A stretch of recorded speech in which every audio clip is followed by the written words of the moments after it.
पूर्व मंत्री अजीत कुमार ने वैशाली लोकसभा क्षेत्र के विभिन्न गांव में चलाया जनसंवाद। भाजपा के वरिष्ठ नेता व राज्य के पूर्व मंत्री अजीत कुमार ने शुक्रवार को वैशाली लोकसभा क्षेत्र के मड़वन प्रखंड के भटौना गांव में लोगों के बीच जनसंवाद कार्यक्रम चलाकर अगली बार राष्ट्र हित में फिर से नरेंद्र मोदी को प्रधानमंत्री बनाने का अपील किया। इस मौके पर अजीत कुमार ने मोदी सरकार के 9.5 वर्षों के कार्यकाल में आम लोगों के हित में चलाई जा रही योजनाओं की विस्तृत जानकारी लोगों को देते हुए कहा कि प्रधानमंत्री जी ने गांव का विकास तीव्र गति से हो, इसके लिए प्रतिबद्ध है। वहीं नीतीश सरकार पर हमला बोलते हुए कहा कि बिहार सरकार हर मोर्चे पर विफल साबित हुआ है। नीतीश सरकार के प्रति जनता में भारी असंतोष है। महिलाओं को 33% जो आरक्षण दिया गया है, इसके बारे में भी हम महिलाओं के साथ संवाद कर रहे हैं। उन्हें भी बता रहे हैं कि कैसे प्रधानमंत्री ने समाज के आधी आबादी महिलाओं के लिए भी चिंता किया है और प्रधानमंत्री विश्वकर्मा योजना,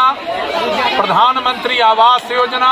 प्रधानमंत्री किसान सम्मान निधि योजना, स्वच्छता अभियान के तहत गरीबों को शौचालय का सुविधा, गरीबों को मुफ्त अनाज का सुविधा, गरीबों को 5 लाख रुपए का इलाज का सुविधा, बेटियों को सुकन्या योजना का सुविधा, समाज के वृद्ध व्यक्ति को अटल पेंशन योजना का सुविधा, इस तरह की जितनी सुविधाएं केंद्र सरकार के द्वारा आम आवाम के लिए चलाया जा रहा है, सबों का उसका लाभ मिले, इसके लिए हमने लोगों से भी आग्रह किया है। हमने कहा है कि ये योजना का लाभ अगर गरीब को मिलता है तो न उनका जीवन स्तर आगे बढ़ेगा, बल्कि समाज भी मजबूत होगा, समाज में भी समृद्धि बढ़ेगा। और प्रधानमंत्री का जो सोच है कि इस देश में 2 जाति, एक गरीब जाति और दूसरा अमीर जाति है, इस सोच को भी काफी ताकत मिलेगा। जहां तक जातीय जनगणना की बात है तो बिहार में ये 2 तिक्रमी नेता पिछले 33 वर्षों से इस राज्य पर राज कर रहा है और समय समय पर कभी जात पात करके, कभी धार्मिक उन्माद पैदा करके समाज को भ्रमित और समाज में तनाव पैदा करना चाहता है। अभी जो जातीय गणना हुआ है, जो डाटा सरकार के द्वारा पेश किया गया है, इससे समाज में हर एक वर्ग चिंतित है।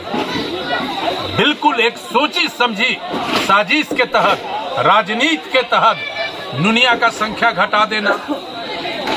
समाज में लोहार का संख्या विलुप्त कर देना, समाज में कहार का संख्या विलुप्त कर देना, समाज में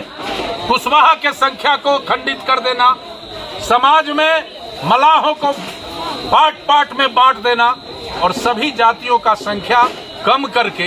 एक साजिश के तहत ये नीतीश कुमार और लालू यादव